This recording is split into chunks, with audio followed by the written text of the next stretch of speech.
الشيطان اللعين الرجيم.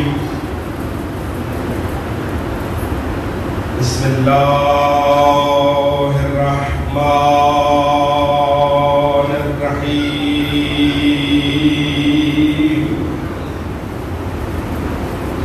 الحمد لله رب العالمين.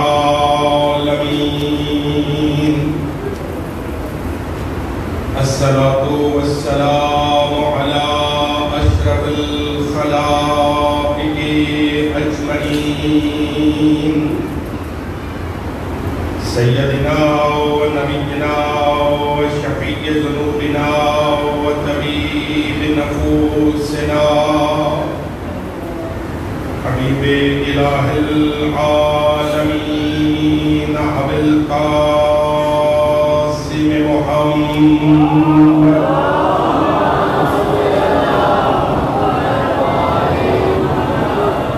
وأہل بیتہ الأطیبین الأطہرین المعصومین المنتخبین المنتجبین الہداة المہدیین الذين أذهب الله عنهم الرجس وطهرهم تطهيرا.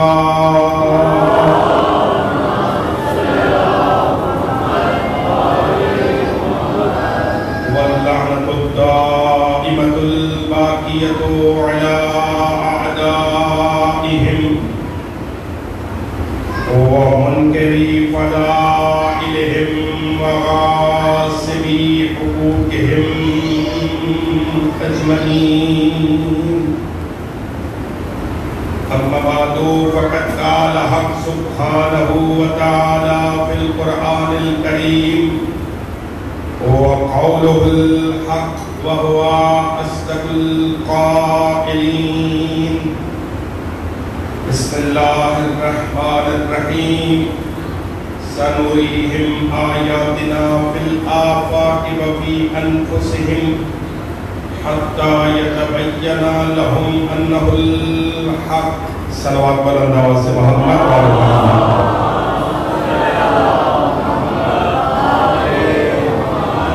ایک صلوات اس سے بہتر انداز میں بھیجئے محمد وآل محمد.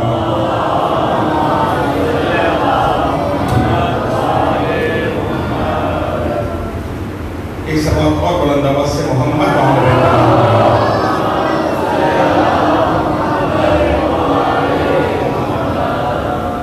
عزیزان گرامی قدر واجب الاحترام سامعین حضرات، سلسلہ کلام کی تیسری گفتگو بعنوان معرفت حق آیات الہیہ کی روشنی میں سماعتوں کے لیے ہدیہ کرنے کی سعادت حاصل ہو رہی ہے. کل تک کی گفتگو اس منزل پر روکی گئی تھی کہ اللہ نے قرآن میں جسے جسے حق کہا اس حق تک پہنچنے کے لیے ان اسباب ان آیات کے دامن سے متمسک ہونا پڑے گا کہ جو آیات حق تک پہنچانے کا وسیلہ قرار پائیں گی. کل یہاں تک لانے کے بعد گفتگو اس منزل تک آئی کہ دامن قرآن سے تلاش کریں کہ وہ آیات کون ہیں کہ جو معرفت حق کا وسیلہ قرار پائیں. اللہ نے قرآن میں کس کس کو آیت کہا، یعنی آیتوں کو دیکھنا ہے اور حق کو پہچاننا ہے. جو فرمایا سکتا گویا آیتیں وسیلہ بنیں گی، آیتیں ذریعہ بنیں گی، آیتیں سبب بنیں گی حق تک پہنچنے کے لیے. اب یہاں رک کر سامعین اگر میں جملہ سمیٹ کر کے توحیدی آپ کے خدمت میں عرض کروں تو وہ یہ ہے کہ اگر حق تک پہنچنے کے لیے کسی کو وسیلہ ماننا شرک ہوتا تو اللہ آیتوں کو وسیلہ کیوں بناتا؟ اگر حق تک پہنچنے کے لیے آیتوں کو وسیلہ ماننا شرک ہوتا تو اللہ معرفت حق کے لیے خود وسیلے کیوں بناتا؟ ماننا پڑے گا کہ اللہ خود جسے وسیلہ بناتے اسے وسیلہ ماننا شرک نہیں ہوتا، بلکہ اس وسیلے کو نہ ماننا شرک ہوتا ہے۔ اور فرمائے سے ماننا تو آیات کو تلاش ہے، جس کے لیے میں سورہ مبارکہ البقرہ کی طرف رجوع کرنا چاہ رہا ہوں کہ اللہ نے قرآن میں کسے کسے آیت کہا۔ گھبرا تو نہیں رہا صاحب؟ ارشاد ہے اِنَّا فِي خَلْقِ السَّمَاوَاتِ وَالْأَرْضِ وَاخْتِلَافِ اللَّيْلِ وَالنَّهَارِ وَالْفُلْكِ الَّتِي تَجْرِي فِي الْبَحْرِ بِمَا يَنفَعُ النَّاسَ وَالسَّحَابِ الْمُسَخَّرِ بَيْنَ السَّمَاءِ وَالْأَرْضِ لَآيَاتٍ لِقَوْمٍ يَعْقِلُونَ۔ اللہ کہتے ہیں انسانوں اِنَّا فِي خَلْقِ السَّمَاوَاتِ وَالْأَرْضِ، زمین و آسمان کی تخلیق، لیل و نہار کا آنا جانا، سمندروں میں کشتیوں کا چلنا، آسمان سے پانی کا نازل ہونا جس کے ذریعے اللہ مردہ زمینوں کو زندگی عطا کرتا ہے، بادلوں کا ہواؤں کو مسخر کرتے ہوئے آگے بڑھنا، لآیات لقوم یعقلون، اللہ نے ان سب کو صاحبان عقل کے لیے آیت قرار دیا ہے۔ اور فرمایا کتنی آیتیں بھی اِنَّا فِي خَلْقِ السَّمَاوَاتِ وَالْأَرْضِ، زمین وجود حق کی آیت ہے، آسمان وجود حق کی آیت ہے، وَاخْتِلَافِ اللَّيْلِ وَالنَّهَارِ، رات اور دن کا اختلاف سے مراد کہ جب رات ہوتی ہے تو دن نہیں ہوتا، جب دن ہوتا ہے تو رات نہیں ہوتی، لیل و نہار کی گردش یہ وجود حق کی آیت ہے۔ وَالْفُلْكِ الَّتِي تَجْرِي فِي الْبَحْرِ بِمَا يَنفَعُ النَّاسَ، پانی کے اندر چلنے والی وہ کشتیاں جن سے لوگ اپنی منفعت کو حاصل کر رہے ہیں، خدا کہتا ہے کہ وجود حق کی آیتیں ہیں۔ وَأَنزَلَ مِنَ السَّمَاءِ مِن مَّاءٍ فَأَحْيَا بِهِ الْأَرْضَ بَعْدَ مَوْتِهَا، آسمان سے نازل ہونے والا پانی جس کے ذریعے اللہ مردہ زمینوں کو زندگی عطا کرتا ہے، یہ وجود حق کی آیت ہے۔ وَالسَّحَابِ الْمُسَخَّرِ بَيْنَ السَّمَاءِ وَالْأَرْضِ، زمین و آسمان کے درمیان یہ اڑتے ہوئے بادل وجود حق کی آیت ہے، مگر کن کے لیے؟ ہر کسی کے لیے نہ، لآیات لقوم یعقلون، یہ آیتیں ہیں، یہ نشانیاں ہیں اس قوم کے لیے کہ جسے اللہ نے دولت عقل سے نوازا۔ اب تدبر میں قرآن اعلان ہوتا ہے، کتنی چیزوں کو آیت کہنا ہوتا؟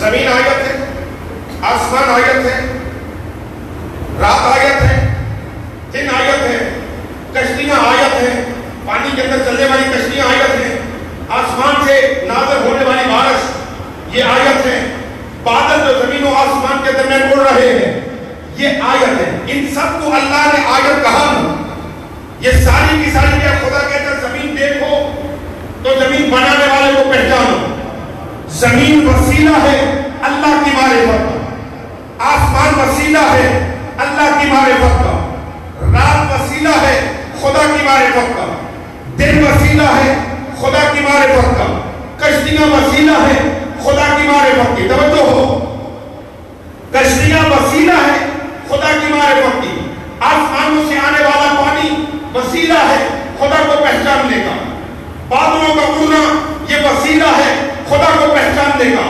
اب لمحہ فکریہ امت قرآن کے لیے یہ ہے کہ جب آپ ان سب کو وسیلہ مان کر مسلمان رہ سکتے ہیں تو جن کے صدقے میں اللہ نے ان سب کو آیت بنایا،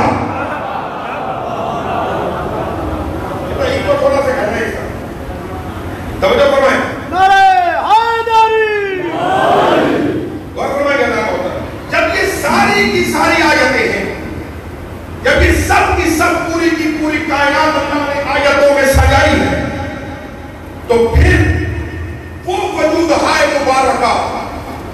کہ جن کے وجود سی جھوٹ کا صدقہ یہ ساری کی ساری کائنات ہے. میرے عزیزان پریشان ہو گئے ہیں. چلو آج شب جمعہ بھی ہے, تمہارے گھروں میں حدیث قصہ کا رواج بھی ہوگا. اسی حدیث قصہ کے اندر ایک پیراگراف آتا ہے جہاں اللہ نے ملکوتیوں کو تعارف کراتے ہوئے کہا عزتی و جلالی, اے میرے آسمانوں میں رہنے والوں, مجھ اللہ کو میری عزت کی قسم, مجھ اللہ کو میری جلالت کی قسم, ما خلقت السماء مبنیۃ ولا ارض مدحیۃ ولا فلک یدور ولا بحر یجری ولا فلک یسری الا فی محبت اہل القصہ. میں نہ آسمانوں کو بناتا, نہ زمینوں کو بناتا, نہ سورج کو بناتا, نہ چاند کو بناتا, نہ سورج کو بناتا, نہ یہ نظام شمسی ہوتا, نہ یہ اجرام فلکی ہوتے, نہ پانی کی روانی ہوتی, نہ دریاؤں میں بجدانی ہوتی, نہ یہ کشتیاں ہوتی, نہ ملک ہوتے, نہ غیرمان ہوتے, نہ جنت ہوتی, نہ جہنم ہوتی. میں نے یہ سب کچھ ان 5 کے صدقے میں بنایا.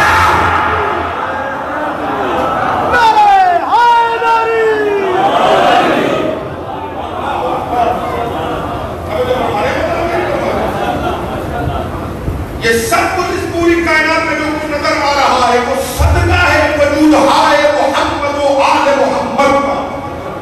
ادھر سنبھال کے بیٹھیے گا, سر پہ ولایت کسی کا چھلک نہ جائے.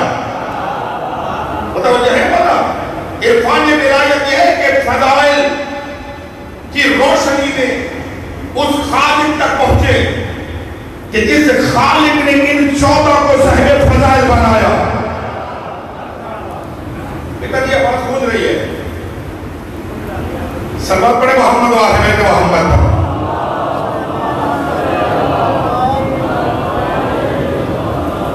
خدا کہہ رہے کہ میں زمین و آسمان کو نہیں بناتا ہوں. کس کو کہہ رہا ہے؟ ملائکہ سے کہہ رہے, کن لفظوں سے کہہ رہے؟ عزتی و جلالی, مجھے میری عزت کی قسم, مجھے میری جلالت کی قسم. زمانہ سمجھے کہ مقام محمد و آل محمد کیا ہے, کہ جن کی عزت کا تعارف کرانے کے لیے اللہ اپنی عزت کی قسم کھا رہا ہے. اس کے سب سے بات گزر گئی اور جس کے دل میں بات اتری, عزیزو توجہ فرما لیں. تو یہ سب کی سب اللہ نے آیتوں کی فہرست بتائی کہ زمین آیت ہے, آسمان آیت ہے, رات آیت ہے, دن آیت ہے. یہ صاحبان عقل کے لیے نشانیاں, ان پر نگاہ رکھ کر تم خدا کو پہچاننے کی کوشش کرو. اور حدیث قصہ کہتی کہ یہ سب کچھ جو ہے, اگر میں کو متوجہ ہے تو میں تمہیں ارشاد کرنے لگا ہوں, یہ سب کچھ جو کائنات میں ہے, اللہ کہتا ہے کہ یہ سب کچھ میں نے بنایا ہے صاحبان قصہ کی محبت میں. اگر یہ نہ ہوتے تو کچھ نہ ہوتا. لولاک لما خلقت الافلاک, میرے محمد اگر میں تجھے نہ بناتا, میں کائنات نہ بناتا. یعنی یہ کائنات صدقہ ہے وجود رسول کا. پھر شرم کی بات ہے, صدقے کو وسیع نہ مانو تو مسلمان رہو. تھوڑا جاگیں گے بھائی. اگر صدقے کو وسیع نہ مانے تو مسلمان رہے, اور جس کا صدقہ ہے اگر اس رسول کا واسطہ دے, اس رسول کو وسیع نہ مانے تو مشرک ہو جائے. تو اللہ نے یہ ساری آیتیں کہی, اجازت دے رہے کہ ایک آیت اور سہارا لے لو. ایک نبی ہے, ایک رسول ہے, وہ چل پڑا, نام اس کا عزیز ہے, یا بعد نے عزیز لکھا, بعد نے عزیز لکھا. یہ چل پڑے, لے کر دیکھنا ہو تصویریں آپ کی آ جائیں گی موبائل میں, مگر دیکھنا مجھے کیا تاکہ میں تو ضائع نہ ہوں. وہ چل پڑے, کھانا بھی تھا, گھڑا بھی تھا, جس میں نبی سوار ہو کے جا رہے تھے. پیغمبر کی سواری گدھا تھی, اور پیغمبروں کی سواریوں میں کافی سارے جانور رہے. گدھے پہ بیٹھ کر جناب عزیر جا رہے تھے. یا اچانک جناب عزیر کی نگاہ ایک کھوپڑی پہ پڑی. پروردگار تو اسے کیسے زندہ کرے گا؟ تھک نہیں رہی طبیعت یہ کر. پروردگار تو اسے کیسے زندگی دے گا؟ خدا نے وحی کر دی, یہی پڑا ہوگا. حضرت نے پڑا ہوگا, وہی لیٹے, آنکھ لگ گئی. 100 سال تک نبی سوتا رہا.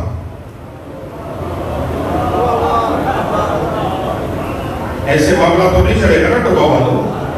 میں خون جگر دے رہا ہوں آپ کو. نبی 100 سال تک پیغمبر سوتے رہے. 100 سال کے بعد جب آنکھ کھلی, حضور دے رہا ہوں, بڑا باریک صاحبان بصیرت ہے یہ, بچوں کے سر سے گزر جائے گی بات اور ممبر سے وضاحت میں کر نہیں سکوں گا. جب نبی کی آنکھ کھلی, اب اللہ نے پوچھا کہ مجھے کتنا سوئے؟ کہا کہ 1 دن یا اس سے کچھ کم یا تھوڑا زیادہ. یہ لفظ قرآنی لفظ ہے کہ 1 دن سویا یا تھوڑا زیادہ ہو سکتا ہے یا کم ہو سکتا ہے. پروردگار عالم نے کہا کہ وانظر الی حمارک, ذرا اپنے گدھے کو دیکھ. اب جو گدھے کو دیکھا تو وہ ہڈیوں کا ڈھانچہ. اللہ اکبر. کہ سرزمین والے تھوڑا بیدار ہوں. گدھے کو دیکھا وہ ہڈیوں کا ڈھانچہ بنا پڑا تھا. فرمایا کھانے کو دیکھ, کھانے کو دیکھا تو کھانا تر و تازہ پڑا ہوا تھا. کمال ہے. 3 چیزیں گئی. کہا آپ کتنا سوئے؟ کہا 1 دن یا اس سے زیادہ یا کم. خدا کہتا ہے ذرا اپنے گدھے کو دیکھو, وہ ہڈیوں کا ڈھانچہ تھا. کہا کھانے کو دیکھو, کھانا تر و تازہ تھا. کہا کتنا سوئے ہو؟ کہا 1 دن. کہا 1 دن کی 100 سال کے بعد تمہاری آنکھ کھلی ہے. اب تم چاہتے ہو نا ہم مردوں کو کیسے زندہ کریں گے؟ ذرا اپنے گدھے کو آواز دے. نبی نے گدھے کو آواز دی. آنن فانن ہڈیاں جمع ہوئی, ہڈیوں میں گوشت آیا, گوشت پہ کھان چڑھی, گدھا زندہ ہو کے نبی کے سامنے آ گیا. نہیں آپ کہاں بیٹھے ہوئے عزیزوں؟ اندر بڑھو. عرض کرنا تھا کہ خدمت میں جملہ گزارش کر رہا ہوں. پیغمبر بھی سویا, گدھا بھی سویا, کھانا بھی وہی پہ تھا. قدرت کا کرم یہ تھا کہ جب نبی اٹھا تو وہ نبی تھا. سواری جب اٹھی تو وہ سواری تھی. کھانا بالکل تر و تازہ. پروردگار کھانا تو وہ سیدھا نہیں ہوا. مفسرین نے لکھا چونکہ کھانا تھا نبی کا جزو بدن. کھانا کھانے کے بعد وہ بننا تھا پیغمبر کا جزو. اس لیے خدا نے کھانے کو بوسیدہ نہیں ہونے دیا. تو جو جزو بدن بننے والا ہو, جب وہ بوسیدہ نہیں ہوگا تو نبی مرنے کے بعد مٹی میں مٹی کیسے ہو گیا ہے؟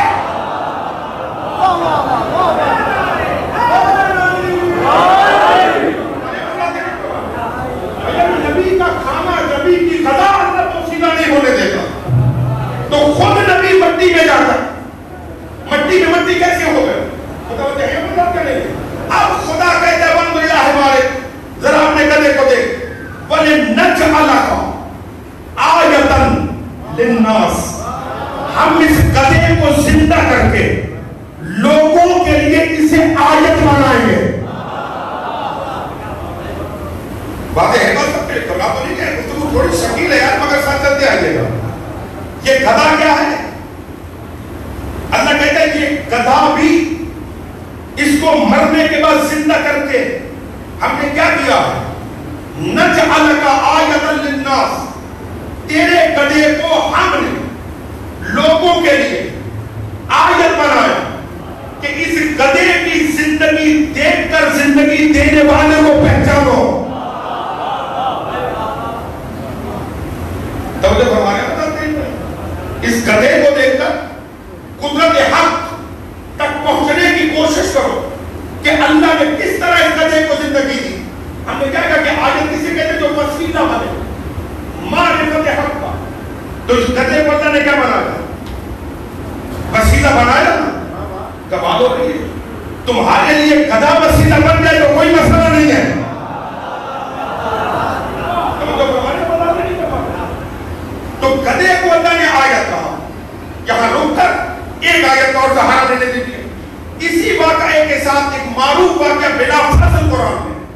اور نبی کا جڑا ہوا ہے جسے اللہ نے اپنی خلت عطا فرمائی، جسے خدا نے خلیل اللہ بنایا. یہ خلیل خدا جا رہے تھے، وہ سیدھا ہڈیوں کو دیکھ کر حضرت ابراہیم نے کہا کیف تحیی الموتیٰ، کہ تو مردوں کو کیسے زندہ کرے گا؟ قالا اولم تؤمن، اے ابراہیم تو ایمان نہیں رکھتا؟ قالا اولم تؤمن، اے ابراہیم تو ایمان نہیں رکھتا؟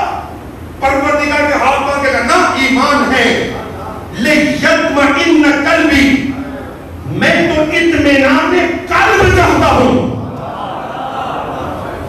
اب تاریخ کی جملہ آئے گا توبہ کی سرزمین پر آپ کی حضرت امام بارگاہ کی مجلس میں ابراہیم نے کہا لیطمئن قلبی، تو اس مردے کو میرے سامنے زندہ کر تاکہ اسے زندہ ہوتے دیکھ کر مجھے اطمینان قلب حاصل ہو. اب سمجھ میں آیا تمہیں ابراہیم اور علی میں فرق کیا ہے؟ جو مردے زندہ ہوتے دیکھ کر اطمینان کی منزل پہ جائے اسے ابراہیم کہتے ہیں، اور جو خود ٹھوکر سے مردوں کو زندہ کرے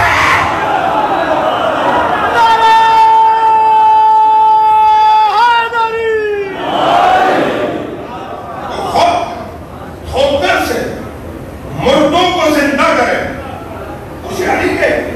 ایک وجہ تھی میرے علی نے جو کہا لو کو شکر کہتا ہوں لمنزل تو یقینا کہ اگر کائنات کے سارے پردے ہٹا دیے جائیں، یہ کائنات اپنے تمام رازوں کے ساتھ آیا ہوگا، لمنزل تو یقینا، تو اپنی علی کے یقین میں ذرہ برابر بھی اضافہ نہیں ہوگا.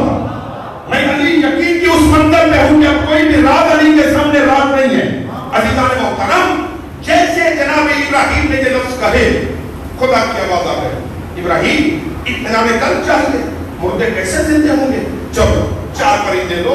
گھبرا تو نہیں گیا بتا سارا مجمع ہے سب میرے یہ پیچھے والا محلہ جو بیٹھا ابراہیم 4 پرندے دو، 2 حلال 2 حرام. حلال و حرام پرندے، حلال نہیں پکڑ، 2 حلال 2 حرام. نام اس لیے پرندوں کو نہیں لے رہا کہ تفسیروں میں نام مختلف لکھے ہوئے ہیں. لے کر ان کو ذبح کر دو، ان کی چونچیں اپنے ہاتھ میں رکھو اور باقی کا قیمہ کوٹ دو، اس طرح سے کہ حلال حرام کی کوئی پہچان باقی نہ رہے. حق تک پہنچنا ہے نا تو آیتوں کو پہچاننا ہے. حلال و حرام کی کوئی پہچان باقی نہ رہے. ابراہیم نے حکم خدا کے مطابق حلال حرام پرندے لے کے ذبح کیا، چونچیں اپنے پاس رکھی، باقی کا قیمہ کوٹ دیا. قیمہ کوٹنے کے بعد ان کو پہاڑ پر رکھو.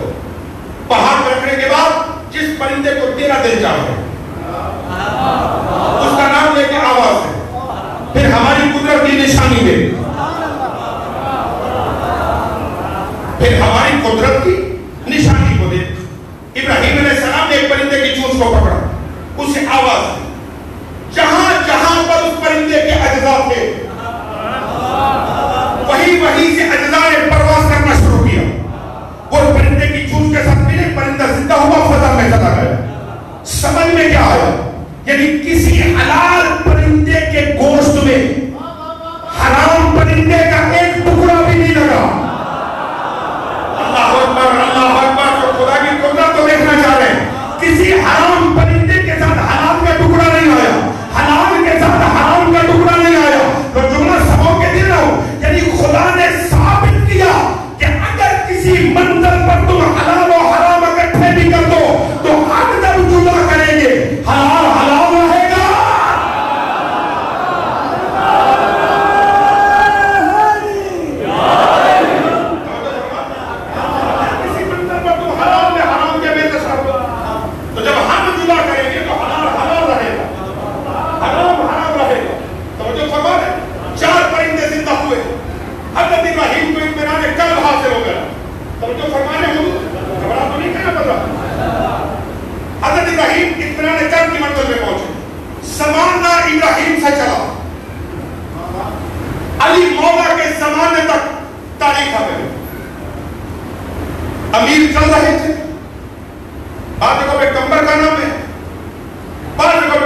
بحال بھی کرنا ہے. کمبر مولا کے ساتھ آپ صاحبان عقیدت اور صاحبان عقیدہ کے لیے جملہ مولا چل رہے تھے کمبر علی مولا کے ساتھ. ایک قبرستان سے گزر ہوا, کمبر نے مولا پہ وہی سوال کیا جو ابراہیم نے اللہ سے کیا تھا.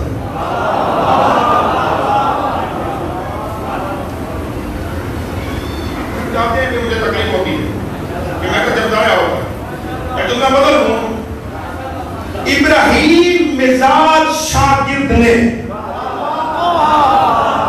مشیت شناس استاد پر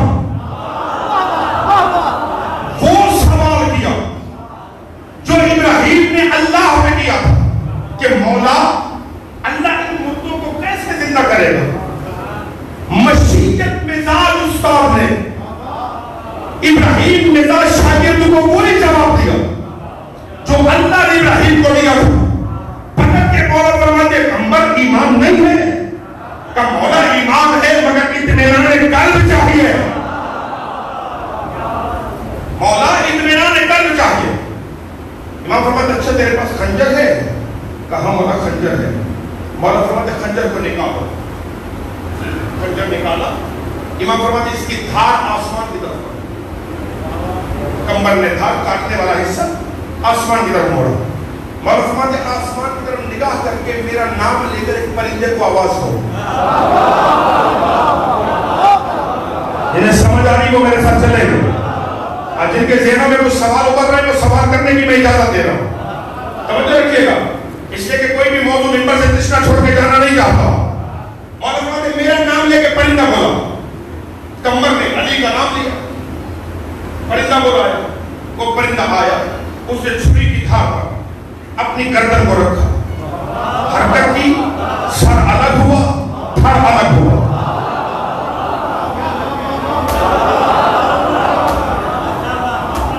تھوڑا سا بیدار ہو گیا.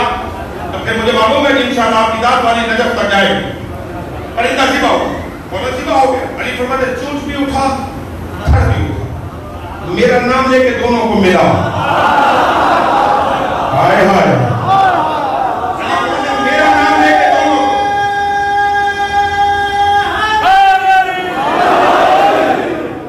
میرا نام لے کے دونوں کو ملا. ملایا پرندہ زندہ ہوا. مولا زندہ ہو گیا. علی فرماتے پھر بولا. پرندہ پھر آیا. مولانا صادق حسن صاحب قبلہ کا جملہ یہ ہے وہ فرماتے 70 مرتبہ پرندہ آیا. 70 مرتبہ زندہ ہو کے واپس گیا. اب دعوت دے رہا ہوں صاحبان مطالعہ کو. جب آخری مرتبہ 17ویں مرتبہ پرندہ آیا کمبر نے خنجر پیچھے کیا ہاتھ آگے کیا. پرندہ کمبر کے ہاتھ میں بیٹھا. اللہ کرے کوئی ولایت والا بیٹھا تو جملہ سمجھے یہ مبالغہ یا خطابت نہیں ہے تاریخ کا جملہ کہہ رہا ہوں. کمبر نے پرندے کو ہاتھ میں بٹھایا.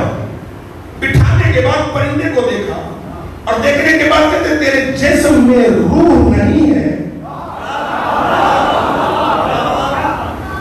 درد نہیں ہوگی. تو جو بار بار ذبح ہوگا ہے. قبل اس کے اگلا جملہ کہوں اب اگر کسی کے ذہن میں بات آئی تو مجھے جواب دے. یہ پرندوں کے ساتھ گفتگو کرنے کا معجزہ کس نبی کا تھا؟ کمال ہو گئی ہے بھئی. یہ پرندوں کے ساتھ جو گفتگو کرتا تھا یہ کون تھا؟ سلیمان بن داؤد. وہ کرتے تھے پرندوں سے گفتگو. جو معجزہ سلیمان کا تھا اللہ نے وہ معجزہ علی کے کمبر کو دیا.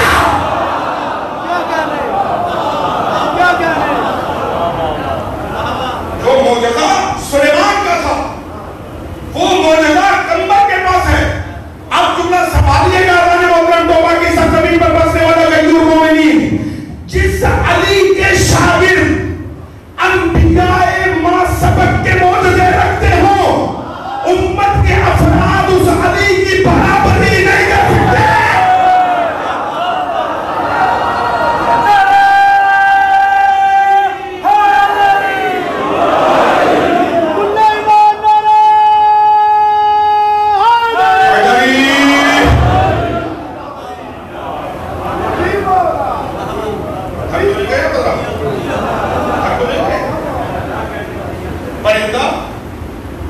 کمبر کے ہاتھ میں، علی کا کمبر. تو کمبر معراج کوئی بیٹھا ہے گا. اور ذہن میں رکھیے گا فضائل علی کبھی بھی شک میں مبتلا ہو کے مت سنیے. فضائل علی کبھی بھی شک میں مبتلا ہو کے مت سنیے. ایک جملہ تمہارے ممبر سے کہا جاتا ہے، ذاکرین اذا خطبا واعظین، یہ جملہ کہتے ہیں جب عقل انسانی کی انتہا ہوتی ہے نا، وہاں سے کیا ہوگا؟ وہاں سے کیا ہوگا؟ تھوڑا بولو بابا. علی کی جملہ غلط ہے. جہاں فکر انسانی تھک جائے وہاں سے علی کے سلمان کی ابتدا ہوتی ہے.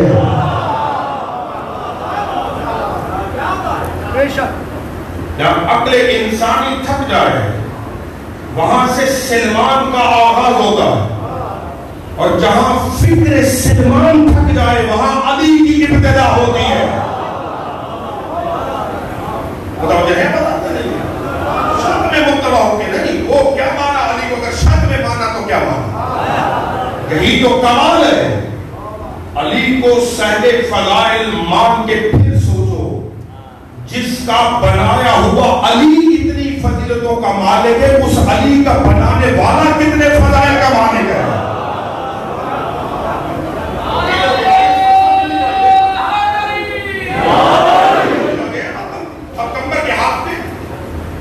پرندہ بیٹھا ہوا ہے اور کمبر کو تیرے جسم میں روح نہیں ہے، تجھے درد نہیں ہوتی؟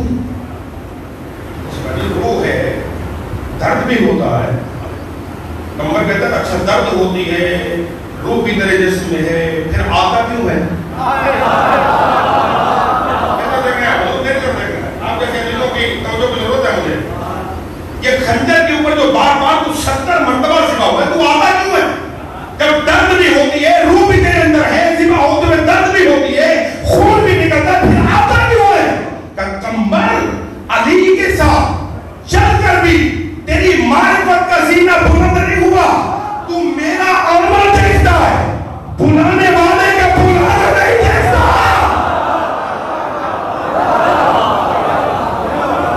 تو میرا آنا دیکھ رہا.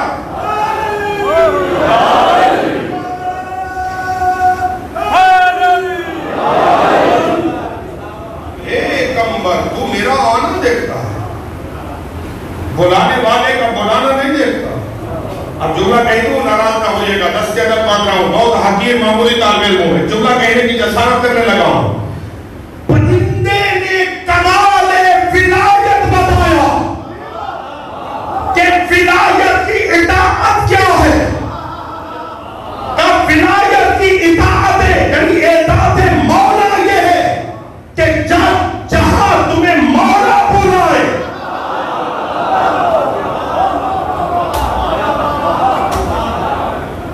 جہاں تمہیں مولا بلائے. جب تم نے علی بن ولی اللہ پڑھ لیا تو اب تم کون؟ تم کون ہو؟ تمہاری ہر چیز کا مالک پھر علی ہے. یہ جملہ کر کے پرسوں کی مجلس میں شاید لے لوں اس کو، وضاحت وہاں ہو سکے گی، مگر آج یہ جملہ سن کے جائیے گا تاکہ یہ بہتر کسی حد تک کامل ہو سکے. علی ولی اللہ نعرہ نہیں ہے، علی ولی اللہ علی کی حاکمیت کا اعلان ہے. کہ جب زبانوں پہ علی ولی اللہ جاری ہو گیا تو اس کا مطلب ہے مال میرا نہیں علی کا ہے، جان میری نہیں علی کی ہے، ناموس میرا نہیں علی کا ہے، یعنی میرا سب کچھ علی کا ہے. اب وہ علی تمہیں مصلی پہ بلائے تو جاؤ. اب آپ کہاں بولیں گے؟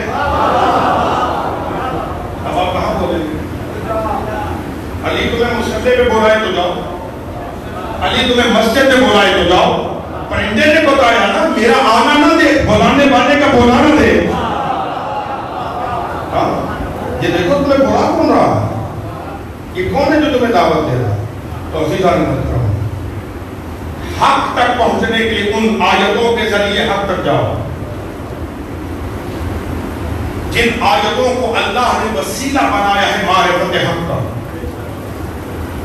یہاں ایک جملہ وضاحت کر کے پھر منظر مسائل کی طرف بڑھنا چاہتا ہوں، کیونکہ دامن وقت اب کافی سے بڑھ گیا ہے. حق تک پہنچنے کے لیے سب سے بڑی آیت جو حق کو حق منواتی چلی آ رہی ہے، اس آیت کا نام ہے کربلا.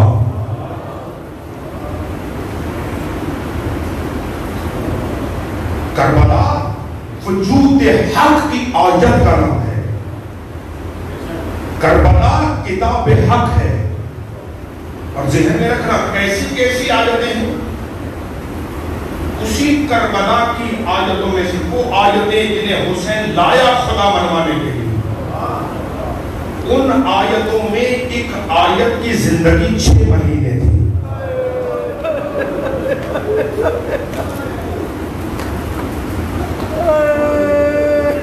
پوری دنیا میں اس وقت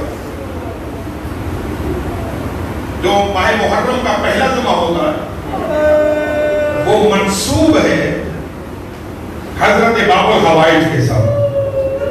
یعنی پوری دنیا میں عالمی یوم علی اصغر کے نام سے منایا تھا. میں آپ عزیزوں سے بھی خواہش کروں گا، میری مائیں بہنیں بیٹیاں جہاں مجلس سے آداب سن رہی ہیں، آج یہ خواہش کروں گا کل جب آنا مجلس میں نا، تو جس کی گود میں 6 مہینے کا بچہ ہوگا وہ اس بچے کو سفید لباس پہنا کے لائے، اور کل کے دن سیدہ رباب کے خدمت میں گزارش کریں کہ بی بی ہمارے بچے آج بھی تیرے علی اصغر کی قربانیاں ہیں. شہادت کل پڑھوں گا انشاءاللہ، کہ کل منصوب ہے دن جناب علی اصغر کے ساتھ. یہ صرف پیغام آج یہ دینا تھا کہ کل اس ذہن سے آئیے گا کہ کل تمہیں ایک ایسے باب الحوائج کا ذکر سننا ہے کہ جو خود بول نہیں سکتا تھا، مگر حسین کا یہ بیٹا فاتح کربلا ہے. اجرکم علی اللہ.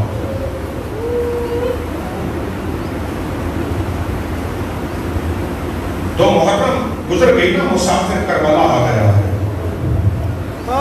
جب مکہ سے کربلا کی طرف روانہ تھے نا، تو منزل زغالہ یا منزل سالبیہ پر غریب کے کانوں میں کسی کے سلام کی آواز آئی. کس کا سلام تھا؟ امام جیسے آگے بڑھے، مکہ سے نکل کے کوفہ کی جانب رواں ہیں، یا ایک مرتبہ آواز ہے السلام علیک یا ابا عبداللہ الحسین.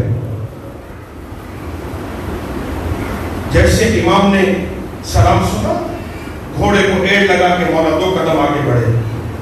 آگے بڑھنا تھا، امام نے سلام کا جواب دیا. یہ سلام جواب جناب عباس نے سنا. 2 قدم آگے کہتے مولا دور دور تک کوئی نظر نہیں آتا، یہ کس کے سلام کا جواب دے رہے ہیں؟ ہائے ہونے والوں آزاداروں. امام فرماتے ہیں عباس تو برداشت نہیں کرے گا. کس کا سلام تھا؟ اس مسافر کا سلام جو کوفے کے دروازے پہ بیٹھ کے کہہ رہا تھا انا غریب الوطن و انا مبشران. لوگوں میں غریب الوطن ہوں اور پیاسا ہوں. کون؟ جناب مسلم. ہائے ہونے والوں آزاداروں، نہ پوری شہادت پڑھ سکوں گا نہ تم سن سکو گے. جب کوفیوں نے بغاوت کر دی نا، بیعت کو توڑ دیا، شب و برہا مسلم سفر کرتا کرتا توبہ نامی بی بی کے دروازے پہ آ کے بیٹھا. جیسے بیٹھا، بی بی نے رات کے وقت دروازہ کھولا، کیا دیکھا کہ جوان ہے جو قبضہ تلوار پہ ماتھا رکھ کے بیٹھا ہے. وہ بی بی مومنہ دیکھ کے کہتی ہے جوان تو کون ہے؟ پلٹ کے مسلم کہتے انا غریب الوطن. میں شاید تمہیں سمجھا نہیں پایا ہوں. یہ کون کہہ رہا ہے؟ علی مولا کا داماد، وہ علی کے کائنات جس کی ملکیت ہے، اس کا داماد کہہ رہا کہ انا غریب الوطن وانا عطشان میں پیاسا ہوں. بی بی اندر گئی, پانی کا جام لائی, پانی دیا. پانی پینے کے بعد بی بی فرماتی جوان کوفے کے حالات بڑے خراب ہیں, جا اپنے گھر چلا جا. گھر کا نام آیا. غریب رو کے کہتے بی بی بتا جس کا کوئی گھر نہ ہو رو لو, شرم نہیں کرنی. جسے رونا نہیں آتا وہ سب نیچے کر کے بی بی سے رونے کی توفیق مانگے. یہ غریبوں کا درد ہے عزیزو, یہ بطول دادیوں کو پرسکون دینے کے دن ہے. جیسے کہنا جس کا کوئی گھر نہ ہو, وہ بی بی دیکھ کر کہتی جوان بتا تو صحیح تو ہے کون. پلٹ کے کہتی انا مسلم ابن عقیل, میں عقیل کا بیٹا مسلم ہوں. مسلم کا نام آیا, بی بی قدموں پہ گری. آقا معاف کیجیے گا میرے مولا کا سفیر مسلم تیرا اچھا مقدر تھا.